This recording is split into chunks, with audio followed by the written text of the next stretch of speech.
I touch that fine for you. I do that 3-4 times again, I testify for you. I told her like you, that bitch, I do it all and I'm around, you're scared to do. Alors, oui, alors du coup là on va parler un peu de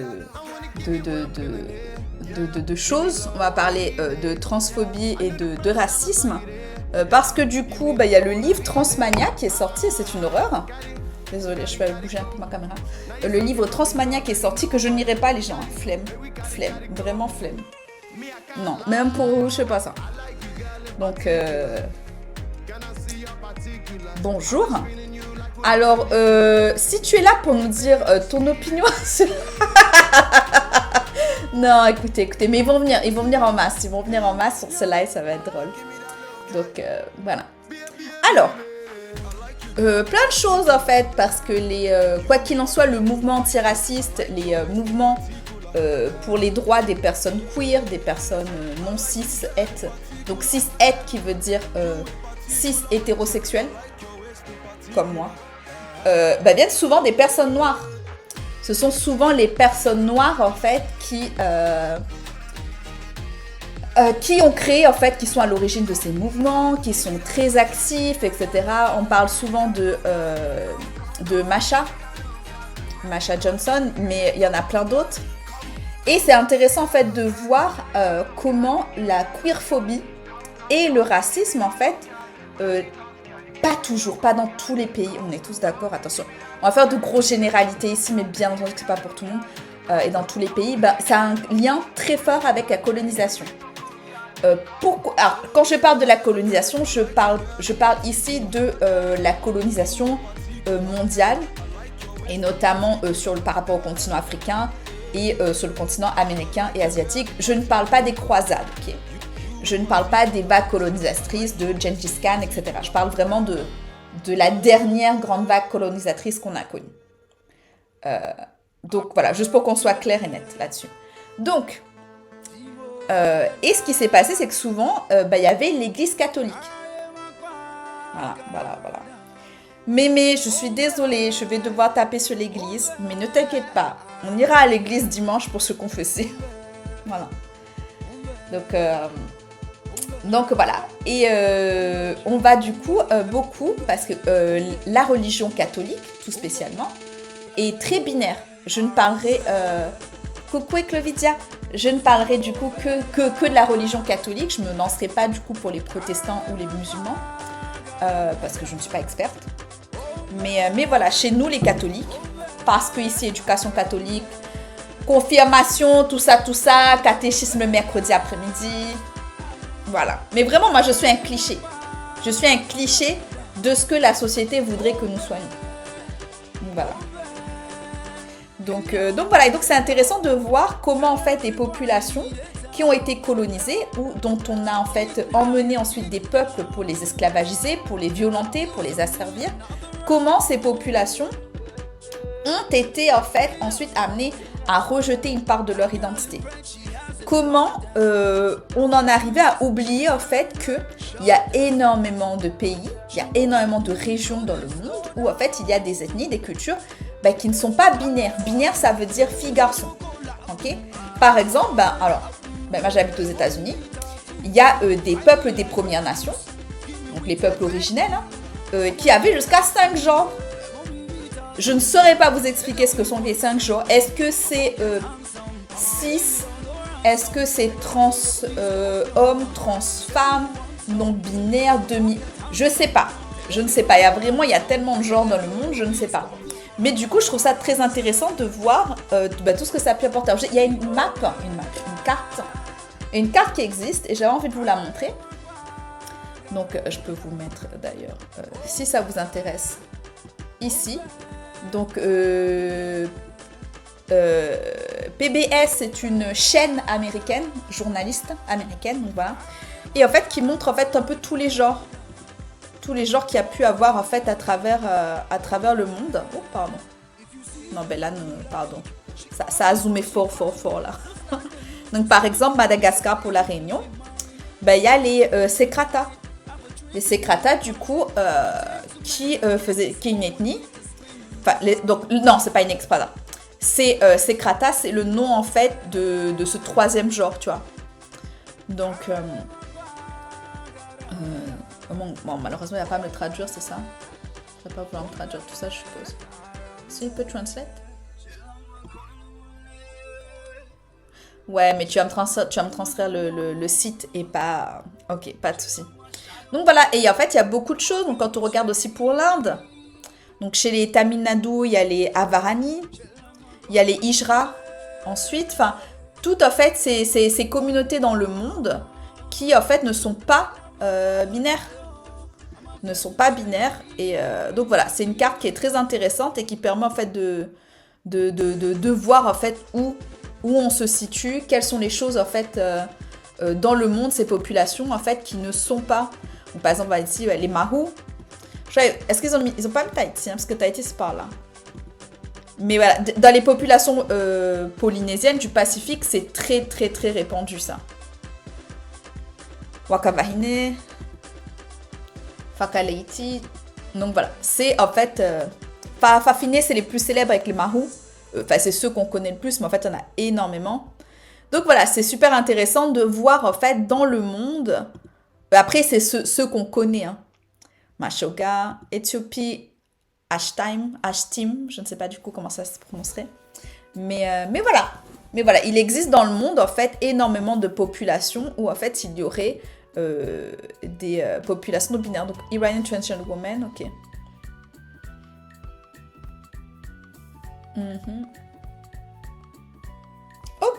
Ok, bah après à voir, hein, parce que je pense que cette enquête elle date, je ne sais pas en fait si c'est mis... Attends, Grèce et Italie, je ne savais pas ça.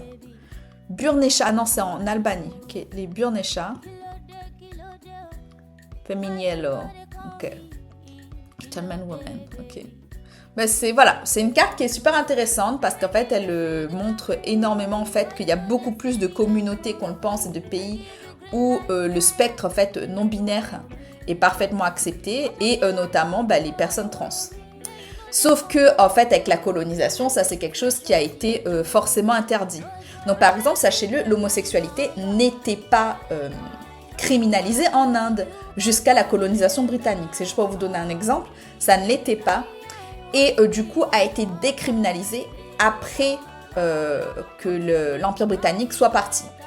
Donc ça a pris énormément de temps, mais en fait, l'homosexualité... Et d'ailleurs, c'était extrêmement dur pour les Britanniques de comprendre ce non-sens, en fait, pour eux, que sont les personnes non-binaires. Donc voilà, c'est une carte qui est très intéressante, qui vous donne plein d'infos. Donc, n'hésitez pas à y aller. Ça permet, en fait, de voir, en fait, que... Franchement, mais les gens, ils font un peu ce qu'ils veulent, c'est leur vie, c'est pas... Ça nous regarde pas, et ça regarde pas les gens, quoi. J'ai envie de dire qu'on s'en fiche un peu. Et au-delà de la présence des non-binaires, il y a aussi les effets culturels sur le rapport au genre. Un genre peut aussi être pratique plutôt qu'une identité et former un spectre, comme en Europe médiévale, plutôt qu'une catégorisation stricte. Oui, mais c'est comme pareil dans la Rome antique. En fait, le genre c'était pas effectivement une catégorie sociale. Et c'est quand les enfants avaient 7 ans qu'en fait, il y avait cette cérémonie et que du coup, tu prenais un rôle spécifique dans la société. Donc... il y a plein de choses à voir qui peuvent être intéressantes. Et ce qu'on voit surtout, que c'est beaucoup dans les lieux qui ont été colonisés, qui ont subi en fait des violences. Il y a encore maintenant la Papouasie-Nouvelle-Guinée, Vietnam, Thaïlande, Myanmar, l'Indonésie, les Philippines s'il vous plaît, l'Australie. Attends, c'est quoi pour l'Australie alors? Sister Girls or Brother Boys, ok. Je pense qu'il doit y avoir un nom, mais c'est peut-être le seul nom qu'ils connaissent le nom qu'ils connaissent en anglais. Beaucoup dans les peuples du Pacifique. Hein. Donc voilà. Comme vous pouvez le voir, c'est beaucoup plus répandu qu'on ne le pense. Après, il y a peut-être aussi des cultures qu'on ne connaît pas et qui ont en fait, qui ne sont pas binaires, qui ne sont pas juste filles, garçons. Donc voilà. Alors. Je voulais vous lire quelques articles et j'avais envie qu'on mette un peu. Malheureusement, celui-là, il est trop bien, mais il n'est pas possible d'être...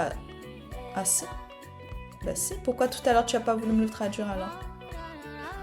Ah, parce que moi, c'était ça que je voulais voir. C'était les 6 femmes trans... Oh, pardon. qui ont marqué l'histoire. Donc mars, c'est le mois de l'histoire des femmes. Nous, on est en retard. Hein. Nous, on est en mai quasiment là. Donc, 6 femmes trans noires qui ont marqué l'histoire. Mars, c'est le mois de l'histoire des femmes. Et nous mettons en lumière 6 femmes trans noires qui sont des pionnières de l'histoire queer. Ah, attendez, est-ce que je peux un petit peu agrandir ça? Non. Donc, The Man Monster. Mais oh my gosh. Mary Jones, ok. Ah, alors ça, par contre, les os humains, etc. Mary Jones, 1803, dessin inconnu. L'une des premières histoires enregistrées d'une femme trans en Amérique, donc, que je suppose être les États-Unis. Hein. Mary Jones était une travailleuse du sexe noir à New York, en passant par la Nouvelle-Orléans. En 1836, Jones travaillait une nuit et rencontra un homme blanc qui la paya pour des relations intimes. En rentrant chez lui, il a découvert qu'il manquait 99 $ dans son portefeuille. Jones a été traduit en justice pour vol et lorsque la police a fouillé son domicile, a trouvé des dizaines d'autres biens volés. Elle a été condamnée 5 ans de prison. Ok, donc en gros, bah ouais, extrêmement précaire parce que déjà noir. J'ai envie de vous dire, 19e siècle aux États-Unis, c'était pas le bon groupe. Voilà. Donc, noir, ici on a une femme trans, du coup, travailleuse du sexe. Donc, travailleuse du sexe, en fait, ça veut dire prostituée. Mais effectivement, c'est un métier. Donc, on va pas faire un débat sur faut-il donner des droits, etc., etc. Mais ouais, The Man Monster. Quelle horreur, voilà. La surnomme l'homme monstre entre autres noms. Malgré la discrimination à laquelle elle a été confrontée en tant que travailleuse du sexe queer de couleur, Jones a refusé de renoncer à son identité. Ah. Donc on est un peu plus là. Frances Thompson, 1840-1977. Frances Thompson était une femme affranchie. Donc affranchie qui signifie soit les esclavagistes lui avaient donné sa liberté, soit l'avait obtenue en rachetant ses droits, etc. Donc affranchie.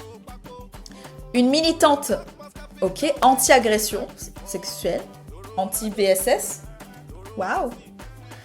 Probablement la première femme trans à témoigner devant un comité du Congrès aux États-Unis. C'était en 1866 que les émeutes de Memphis éclatèrent et que des hommes blancs, y compris des policiers, firent irruption chez elle. Oh! Elle a été battue, agressée et volée. Elle et son amie Lucie ont témoigné de cette nuit devant un comité du Congrès. Ok. 1866, il y a eu des émeutes à Memphis. Ok, on va noter ça parce que du coup, je ne suis pas au courant. Mais je sais que vers les années 1960, ça a été chaud. 1960, là, les droits civiques, ça a été très très chaud. Et Memphis fait partie des villes, en fait. Déjà, Memphis, c'est une ville historiquement qui est majoritairement noire. Donc voilà. Et il fallait le faire, hein. Aller parler ensuite devant le Congrès. Ok. 10 ans plus tard, Thompson a été arrêtée pour une raison inconnue et dénoncée comme étant trans dans le journal local. Et alors, elle a été condamnée au gang des chaînes où elle a été forcée de s'habiller avec des vêtements pour hommes et a été soumise à de mauvais traitements continus. Elle est décédée la même année après son arrestation initiale de dysenterie. Alors parfois, c'est très mal traduit. Hein. Des articles de journaux ont déclaré que certains de Memphis l'avaient comprise comme intersexuée et qu'elle avait été déclarée qu'elle était du double sexe. Alors, qu'est-ce que ça veut dire? Est-ce que ça veut dire intersexe? Est-ce que ça veut dire... Je comprends pas trop du coup ce que ça peut vouloir dire. Ok.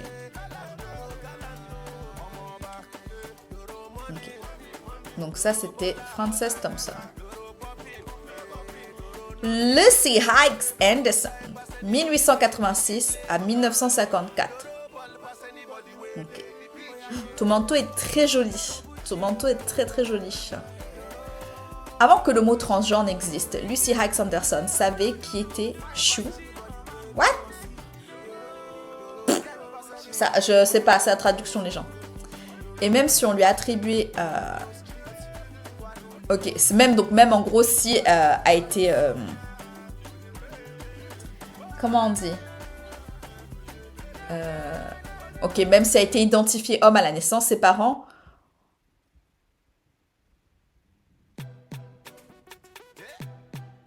Attendez, parce que assigné... Ouais, non, mais la traduction, elle est horrible. C'est une traduction automatique, ok? Elle est horrible, ok?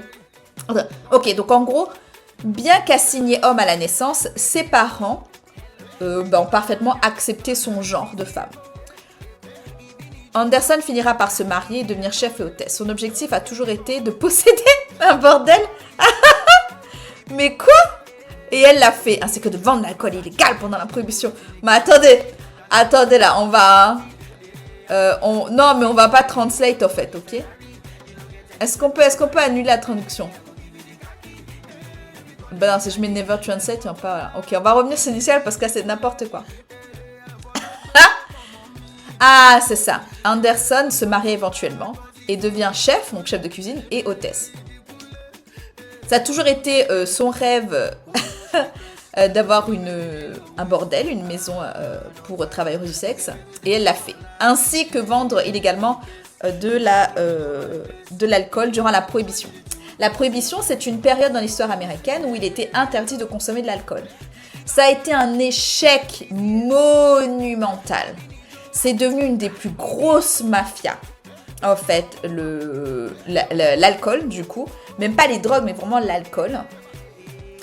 Il y avait des bars illégaux. Tout le monde, mais absolument tout le monde buvait de l'alcool, y compris les politiciens. Enfin, c'est tellement ancré dans les mœurs américaines que c'est une blague.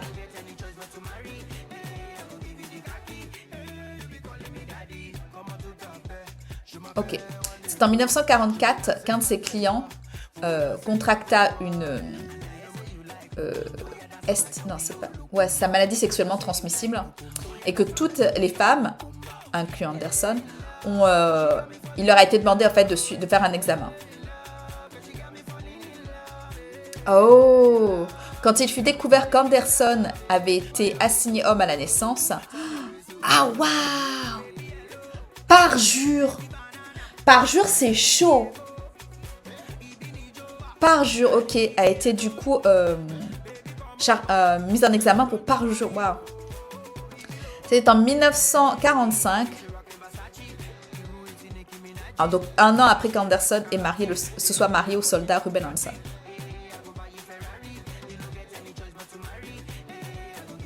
Ah, d'accord. Et vu qu'à l'époque, il n'était valide que le mariage entre hommes et femmes, son mariage fut invalidé. Ok.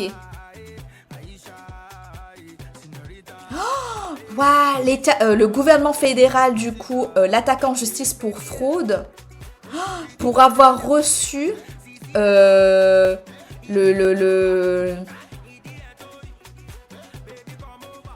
pour avoir reçu en fait les aides financières pour les femmes de soldats.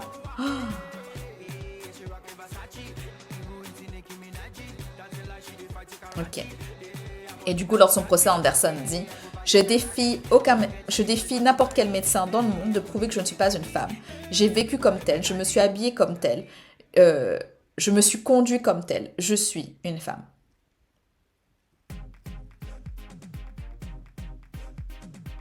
Ok. Donc, son mari et elle, du coup, ont eu 10 ans. Comment on dit Comment on dit ça en français 10 ans ferme, 10 ans... Soit c'est ferme, soit c'est sursis. Je crois que c'est ça, 10 ans de sursis. Et il lui a été ordonné, en fait, de ne pas porter de vêtements pour femmes. C'est l'un des premiers combats pour l'égalité. Miss Major, 1940. Ah, tu seras encore en vie, du coup, wow.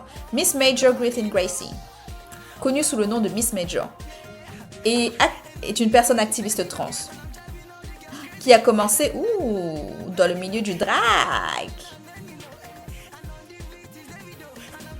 Ok, a fait son coming out dans les années 50, adolescente. Il n'y a pas marqué ses pronoms, donc du coup, je veux pas du tout assez she. Donc, a fait son coming out pendant les années dans les années 50, adolescente. Puis, éventuellement, en fait, a fait son petit bout de chemin jusqu'à la ville de New York. Oh, Miss Major était à Stonewall. Ah, la nuit de 1969. Ah. Oh, écoutez, c'est incroyable. Vous savez ce que c'est Stonewall? Stonewall Inn. En fait, c'est un genre de motel, Stonewall, à New York. Et il y avait énormément de personnes afro qui y allaient, de personnes afro-queer, et notamment beaucoup de personnes afro-américaines trans. Et la police un jour fait une descente et ça finit en méga bagarre. Et suite à cela, en fait, on va avoir énormément de manifestations pour les droits des personnes noires et les droits des personnes queer, et notamment des personnes queer noires. Ok, donc était à Stonewall quand il y a eu bagarre. Ok. Elle a travaillé et fait du volontariat pour plusieurs organisations queer depuis Stonewall, en se spécialisant sur les femmes de couleur. Ah ouais, elle a beaucoup aidé les femmes SDF trans. Également les femmes trans qui ont fait de la prison et celles qui ont eu des problèmes d'addiction. Et durant les années 90, elle est extrêmement active dans les organisations de réponse et d'aide à la crise du sida. Voilà. Les émeutes de Stonewall. Oh, ça c'est notre célèbre. Ça c'est bon, ça, même pas on regarde son nom, tout le monde sait c'est qui. Marsha P. Johnson. 1945-1992, Marsha était une activiste trans et avocat pour les droits des personnes LGBTQIA+, personne extrêmement célèbre. Mais oui, enfin, les personnes queer aux États-Unis n'auraient pas les droits qu'elles ont si il n'y avait pas eu les femmes trans noires. Enfin, c'est quand même une blague, quoi. Parce que les années 60, on le rappelle, c'est Martin Luther King, c'est comment il s'appelle, Malcolm X. Enfin voilà, et on a aussi dans les communautés queer, on a Marsha P. Johnson, quoi. Sylvia Rivera, yes. Stormy de Larvari, je ne connais pas. Et Miss Major, que maintenant je connais. On a, at some point, à un moment donné, voilà, été crédités pour avoir été des leaders, en fait, des émeutes de Stonewall en 1969. Même s'il était certain... Ah, il n'était pas certain que Johnson, en fait, était présent cette nuit. Ok. Ok, donc a tout d'abord créé l'association, l'Alliance des activistes gays, qui plus tard deviendra STAR. The Street Transgender Action Revolutionary. Okay. Donc l'action révolutionnaire des personnes trans dans la rue. STAR, ok. STAR participe à aider au logement et aux services sociaux dans la communauté trans, y compris pour les jeunes et les SDF, personnes de couleur. Okay. Et comme beaucoup de gens, en fait, du coup, dès les années 80-90, participent activement à l'information, à la protection et aux soins, en fait, des personnes atteintes du sida. Who are you, Tracy? You look great.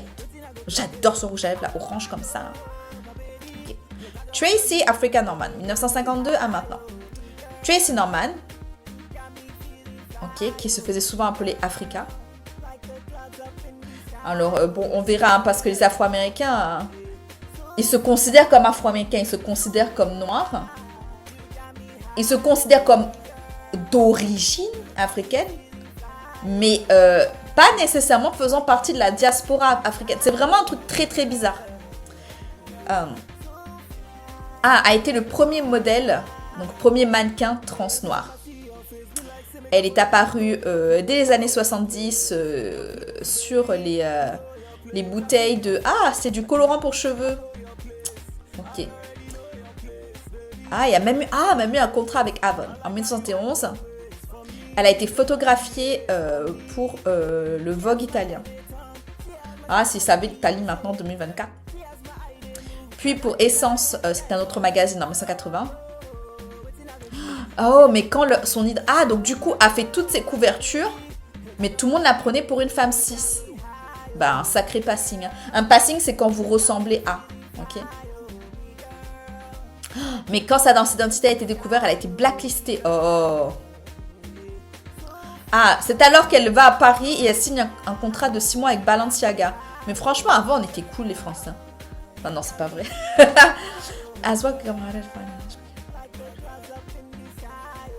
Ok. Et plus le travail en fait devient difficile, plus il fut difficile pour elle de trouver du travail et plus en fait elle s'engagea dans la communauté trans, mais également dans le burlesque et les compétitions de ballroom. Ah mais ballroom, j'adore le ballroom les gens, j'adore le ballroom. Ok. Alors on va pas l'écouter, mais ça c'est incroyable. Ce podcast que j'ai pas encore écouté. Donc, ça se trouve, il n'est pas cool du tout. Je vous le partage quand même, si jamais ça vous intéresse.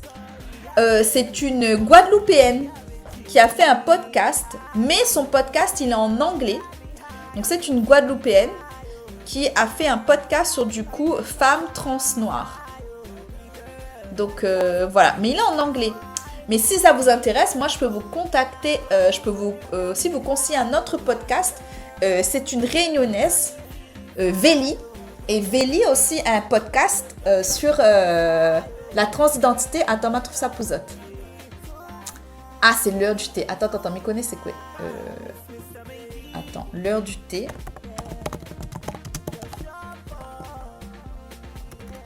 Non, c'est juste l'heure du thé. Podcast. On va y aller.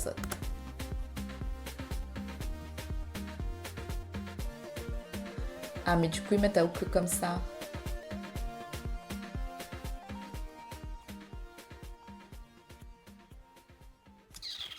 Attends, non, ça fait plutôt comme ça alors. L'heure du thé. C'est ça, ok. Je vais juste dans ce cas-là vous partager leur Instagram. Ah, ou alors je vous passerai leur Linktree plutôt. Là, je vous mets juste leur Linktree. Hop, le Linktree de l'heure du thé. Le Linktree de l'heure du thé. Pas de souci, merci. Et l'heure du thé, du coup, femme réunionnaise. Femme réunionnaise et qui parle du coup de plein de choses intéressantes de la transidentité pour les femmes réunionnaises. Et en fait, des choses qui étaient super intéressantes, moi, auxquelles j'avais jamais réfléchi. Par exemple, la notion de déclassement. La notion de déclassement, en fait, c'est quand vous rétrogradez socialement. Comment, en fait, tu passes de homme cis et tu as plein d'avantages, en fait, dans ta vie. Et quand, en fait, d'un coup, tu passes à femme, ici, c'est femme trans, mais femme, et que tu es perçue comme femme, mais en fait, ta vie change. Et comment ça change, en fait? Donc, c'est très intéressant. Donc, vraiment, le premier, malheureusement, que je n'ai pas encore pu écouter, femme trans noire, mais c'est une femme guadeloupéenne. Femme trans guadeloupéenne, femme trans noire, mais c'est en anglais. Et sinon, vous avez l'heure du thé, thé pour transition, pour voilà, l'heure du thé. Et ça parle en fait de ce que ça implique. On va y avoir transition et famille, transition et travail, transition et amour. Et c'est vraiment passionnant. Et Vélie est drôle. Vélie est vraiment drôle, les gens. Donc, vraiment, vous allez rire. Vous allez tellement rire. Vélie est très drôle. Donc voilà. Parce qu'en fait, c'est quelque chose... Je suis pas trans.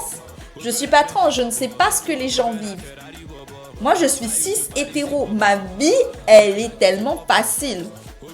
J'ai pas à me poser de questions. Jamais je suis trigger quand je dois remplir des papiers. Et donc, c'est vraiment... J'adore aller regarder des choses, d'expériences de vie qui sont différentes des miennes.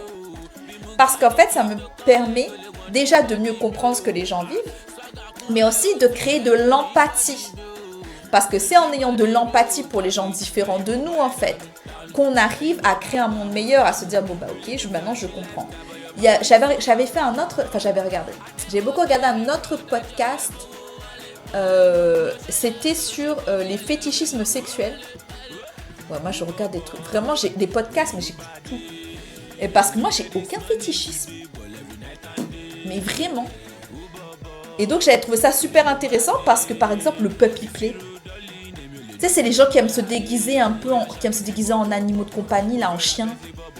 Et vivre dans des cages, etc. Pareil, le bandage, le BDSM, c'est pas du tout ma cam.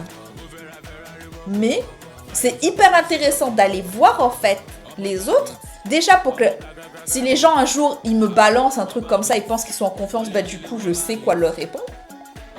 Et que si un jour, mon maman et mon enfant, là, adulte, je sais pas, 25 ans, on va dire mon enfant a 25 ans, on m'appelle pour aller récupérer mon enfant aux urgences parce que porter des couches, parce que son kiff, c'est les odeurs ou les couches ou je sais pas quoi, là.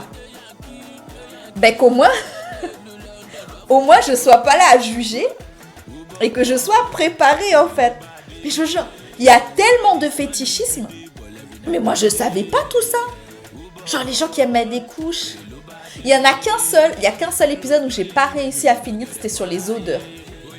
Je sais pas, c'était un truc qui était trop trigger. Je m'attendais pas à ça. Mais les odeurs, c'était hyper trigger pour moi. Alors que le BDSM, le puppy play et tout, j'étais là, mais ça doit leur coûter une fortune.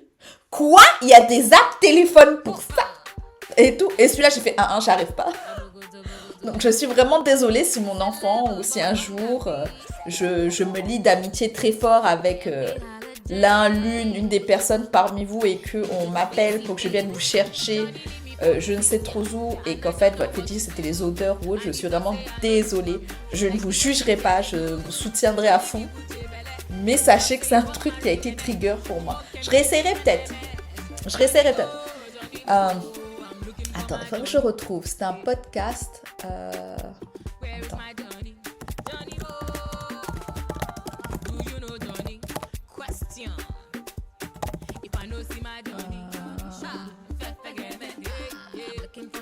Mais c'est un truc comme ça. Attends, ça va être un truc comme ça.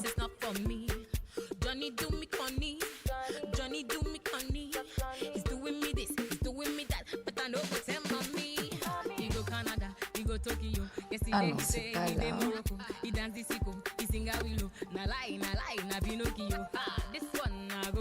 Ah, mais ça, c'est à l'intersection.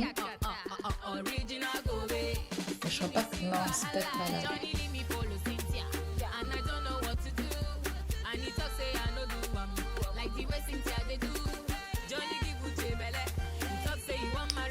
Bah écoutez, il faudra que... Je le retrouverai. Mais c'était très intéressant. Il y avait le fétichisme des pieds, le fétichisme des chatouilles, des trucs comme ça. Enfin, je suis tellement loin de tout ça. Mais c'était vraiment très très intéressant. Donc voilà. Donc alors, on a fait tout ça pourquoi? Vous avez plein de choses. Attendez. Je vous passe en React. J'ai trouvé plein de choses. Par exemple, je ne savais pas, mais Andy Warhol a fait son business des portraits sur les femmes trans noires. Donc, je ne savais pas du tout. Donc, c'est un article potentiellement qu'on pourra se lire une autre fois, mais j'ai trouvé ça vraiment très, très intéressant.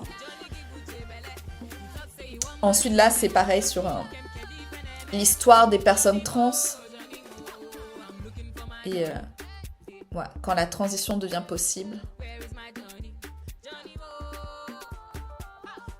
On parle beaucoup des hijra.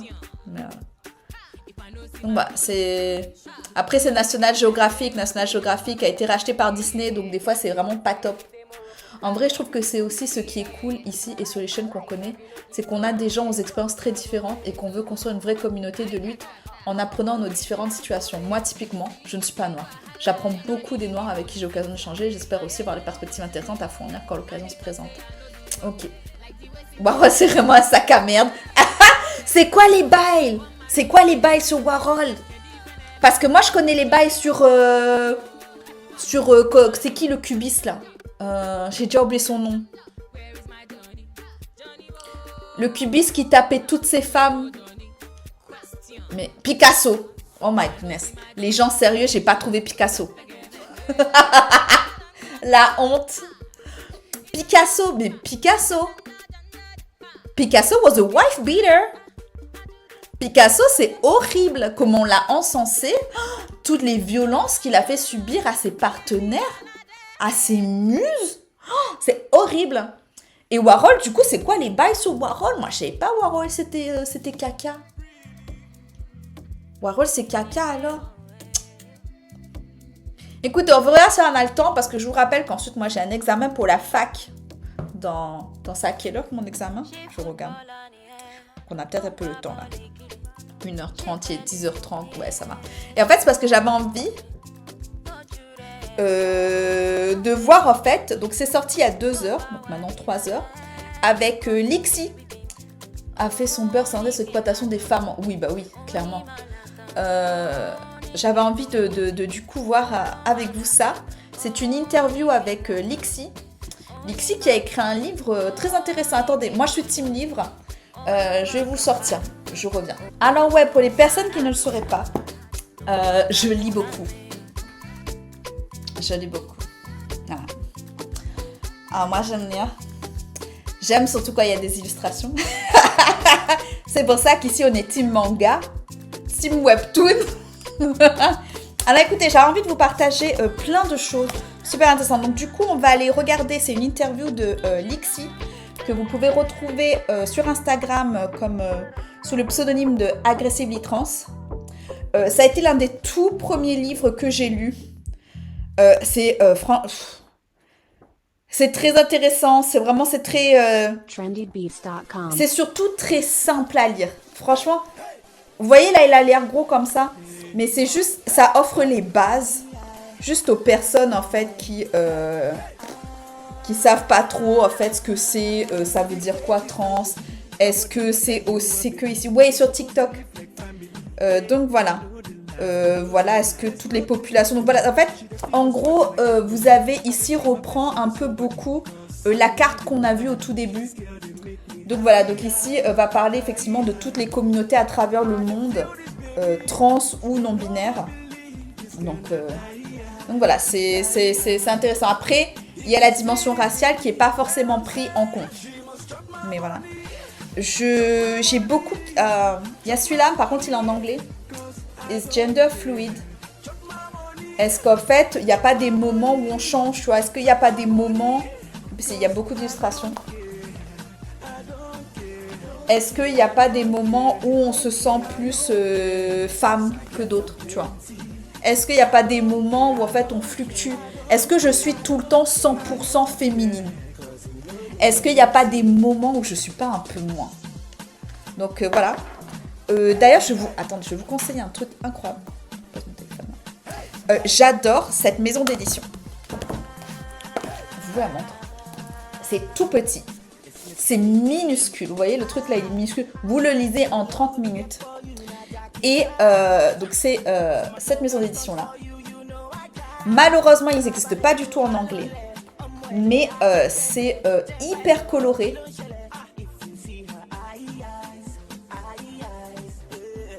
Et l'éléphant au milieu de la pièce, c'est quoi un genre? Ouais. C'est quoi un genre? C'est quoi être femme? C'est quoi être homme? Donc voilà. Est-ce qu'il y a une différence entre le sexe, la biologie, entre comment on s'identifie? Donc voilà. Celui-là, moi j'ai adoré celui-là.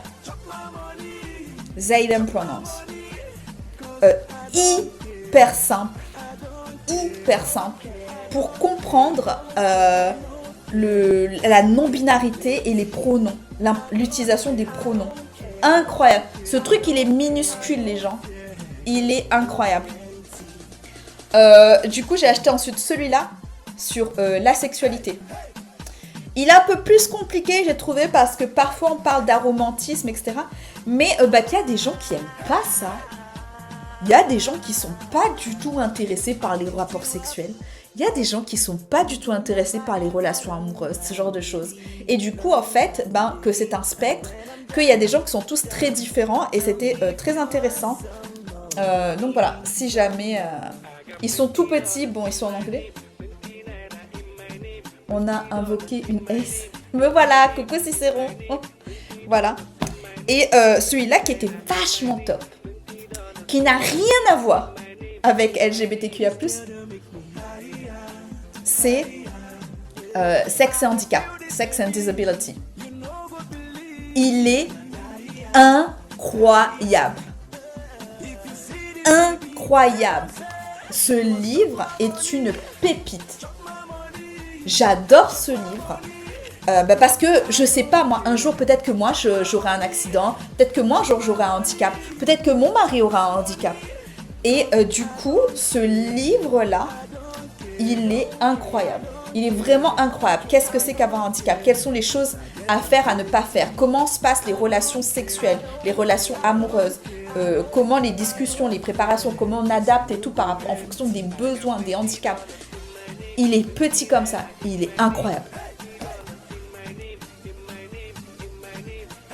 Sachant que quand on parle de relations genre biologie, on pense souvent au sexe, ouais, on oublie souvent le cerveau lorsqu'on interagit avec notre environnement de la même manière selon notre genre. Parce que d'habitude on s'apprend et que le cerveau s'adapte à nos apprentissages. Oui, absolument. Par exemple, un truc ici aux États-Unis, je crois que c'est pareil en France aussi. Le rose, c'est une couleur pour les filles. En Inde, du coup, quand moi je vais à un mariage ou quand il y a la communauté en fait sud-asiatique, la communauté malbaraise, qui se retrouve ici aux États-Unis parce qu'on va célébrer Diwali, Deepavali ou Holi, eh ben, les hommes, ils sont en rose. Parce que le rose, ça n'est pas considéré comme une couleur féminine, en fait, pour eux. Donc, c'est super intéressant de voir. C'est pareil pour les cheveux. Pour nous, avoir les cheveux longs, c'est un attrait féminin. Alors que pour... merci au nouveau follow. Alors que pour les communautés autochtones ici, les Premières Nations aux États-Unis, et ben pour eux en fait avoir les cheveux longs, c'était super important. Ou alors je pense au Japon. Au Japon, les hommes qui avaient les cheveux longs, il fallait les attacher. Et en fait, quand tu te coupais les cheveux, en fait, c'était quelque chose de traumatique. Et donc, alors on a lu, j'aime beaucoup aussi cette maison d'édition. On a déjà lu un autre livre d'eux. C'était sur les familles mixtes, les familles où il y a plusieurs, les familles mixtes. Donc, je vous mets ça, les familles mixtes. Et donc, du coup, c'est la même maison d'édition. Et si jamais ça vous dit, on pourrait le lire ensemble. Il est en français, du coup, le transféminisme. Des fois, j'oublie parce qu'en fait, j'ai un écran là. Et en fait, j'oublie que ma webcam, elle est ici. Donc, voilà, le transféminisme. Ben, elle est là, au même. Donc voilà, du coup, c'est intéressant en fait parce que, ben, pareil, moi, quand je l'ai dit, je suis cisgenre hétéro. C'est des vies, c'est des histoires que je ne connais pas. Donc du coup, voilà, je pense j'aimerais bien qu'on se le fasse si un jour on décide. Et alors, je vous ai pris, parce que c'est quoi le transféminisme? Je pense que c'est le féminisme, mais pour les personnes trans. Parce que tu vois, il y a le féminisme. Donc, le féminisme, c'est pour le féminisme mainstream, quoi. Et ensuite, il y a l'afroféminisme. Donc, c'est le féminisme qui est vraiment spécifique aux besoins des femmes noires. Tu as le sinoféminisme. C'est le féminisme qui comprend un peu mieux, en fait, les besoins des femmes asiatiques. Parce qu'en fait, on n'a pas toutes les mêmes besoins, en fait. Les femmes noires, elles n'ont pas les mêmes revendications spécialement que le féminisme mainstream.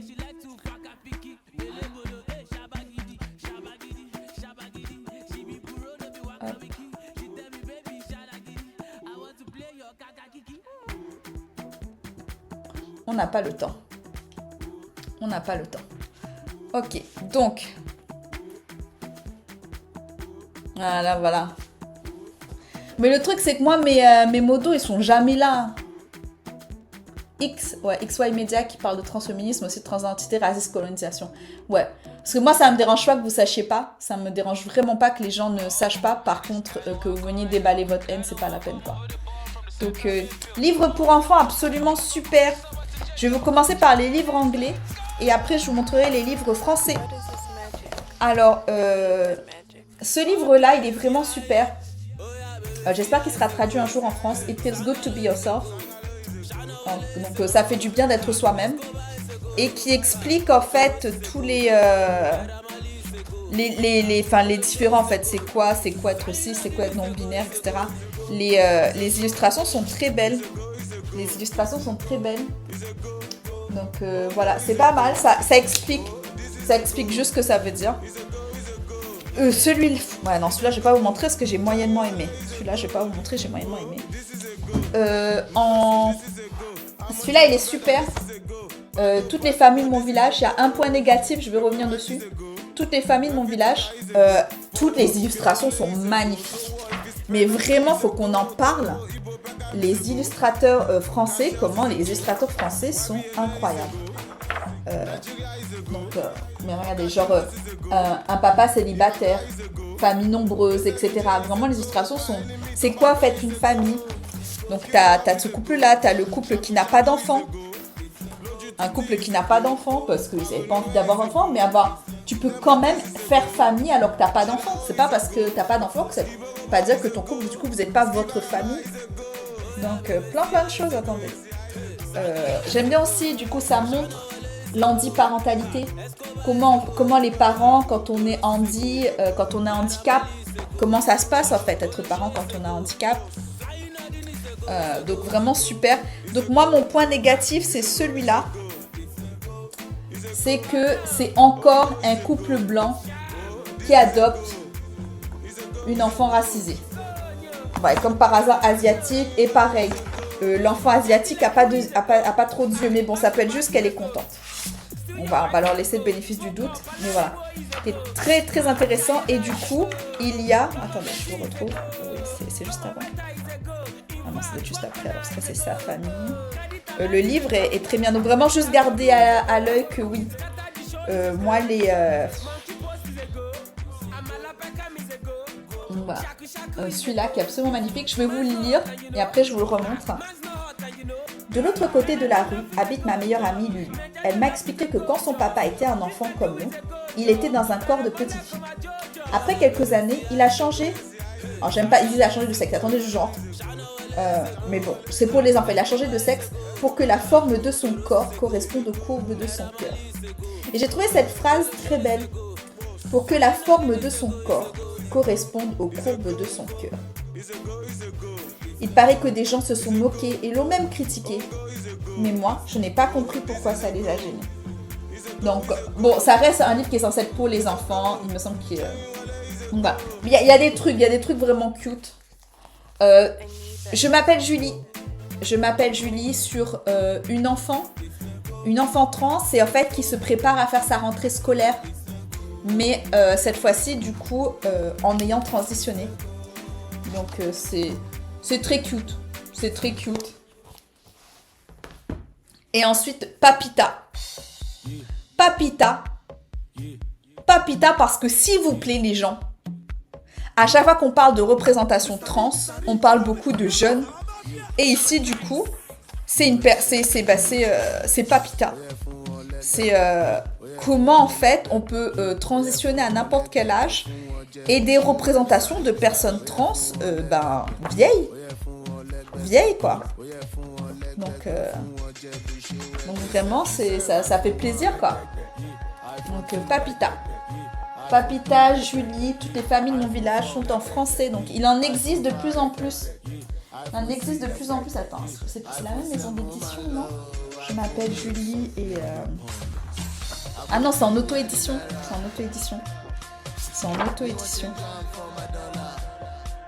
Ah non, c'est bien ça. C'est aux éditions On ne compte pas pour du beurre. Alors. Édition. On ne compte pas pour du beurre. Hop, et je vais vous le mettre. Copie. Oh, qu'est-ce que j'ai fait encore? Hop, ici, et je vais vous le mettre ici. Une maison d'édition qui offre beaucoup de représentations. Donc voilà. Bah, écoutez, ça fait pas mal de livres pour offrir juste des idées, quoi, pour comprendre certaines choses, parce que bon bah, on peut rien faire contre la société. Vous pouvez rien faire. Enfin, mon enfant va à l'école et donc maintenant a vraiment intégré qu'il y aurait des couleurs qui seraient pour des filles et des couleurs pour des garçons. Et on va pas mais voilà, si à la maison je peux lui offrir des livres qui offrent des représentations différentes, si on peut voir d'autres choses, c'est toujours intéressant. Et aussi, bah là, en plus, ce que j'aime bien, c'est que en plus c'est des personnes racisées. Donc pour Papita, donc ça c'est cool. Et puis surtout, mon enfant aura l'air moins bête. la moins bête le jour où sera confronté à une situation et en fait, aura déjà le vocabulaire, on saura déjà faire face, saura quoi répondre. Alors, nous allons revenir du coup sur celui-ci. Donc, c'est la sortie d'un livre qui s'appelle Transmania, que je lirai pas. Éclat d'âme et l'image de Mona Lisa sans ces questions. Ok, super. Bah, c'est noté, Frey, merci. Et à l'image, ok. À l'image de Mona Lisa, d'accord, c'est noté. Et donc, voilà, du coup, là, c'est Média TV. Et on a Lexi qui vient du coup parler de la sortie de ce livre et comment c'est instrumentalisé. Et on verra ensuite, nous on en discutera, mais comment en fait les personnes non blanches en fait et queer sont celles qui sont encore plus ciblées quoi, par tout ça. Pour des raisons de droit d'auteur, vous ne verrez pas ce react, mais libre à vous de venir nous rejoindre sur Twitch pour le voir. Alors, c'est un livre en anglais par contre, c'est un livre en anglais, mais vraiment super, c'est Ho'onani Hula Warrior. Et donc voilà, donc on est Ho'onani, et en fait Ho'onani, voilà, elle est, utilise les pronoms she, her, elle, mais voilà, mais vraiment c'est qui est davantage Mahu en fait. Donc Ho'onani, ne se voyez pas comme une Vahine girl, mais se voyait davantage comme un kane. Kane, ça veut dire garçon, voilà. Mais non, elle aimait juste être considérée comme Ho'onani, en fait. Did not see herself as a Vahine girl or think she was a kane. Non, en fait, donc se voyait pas comme une fille ou comme un garçon, mais se voyait vraiment comme Ho'onani. Et j'adore parce qu'il y a Kumuhina. Et Kumuhina, que vous pouvez aller suivre sur les réseaux sociaux. Kumuhina, activiste hawaïenne. Kumu qui veut dire teacher. Donc voilà. Voilà. Strong, sure and steady. Et ça a été vraiment le livre préféré de mon enfant pendant tellement longtemps. Aikamomokeke! Donc Ho'onani Hula Warrior, parce qu'en plus du coup ça montre que dans d'autres cultures c'est différent. Donc vraiment livre incroyable. Donc voilà. Voilà, pour un jour, je vous ferai un live dans ma bibliothèque, promis, parce que j'ai une bibliothèque incroyable avec tellement de livres, parce qu'à chaque fois, je vous montre des livres différents. Et voilà, et si jamais ça vous dit, on pourrait lire ce livre, le transféminisme, donc sur le féminisme, mais en partant des revendications des personnes trans. L'autrice Laetitia Nascimento, et donc ça parlait beaucoup du Brésil. Et c'est aux éditions Anacaona. On avait déjà lu un livre de cette édition, donc voilà. Mais écoutez, on va en rester là parce que moi j'ai un examen dans 1h30, que je vous aime bien, mais qu'il faut quand même que j'aille passer mes tests. Donc voilà. Mais écoutez, on se retrouve demain. Transautiste aussi, c'est aussi... c'est vrai que démêler les deux, c'est pas facile, mais j'ai bien senti qu'on voulait absolument me faire rentrer de fort en dictat. Ouais. Écoutez, merci à vous d'être restés. Ouais, j'aimerais bien qu'on le lise. J'aimerais bien que demain, on parle un peu, qu'on fasse peut-être un point sur ce qui se passe en ce moment en Palestine et l'islamophobie qu'il y a en France.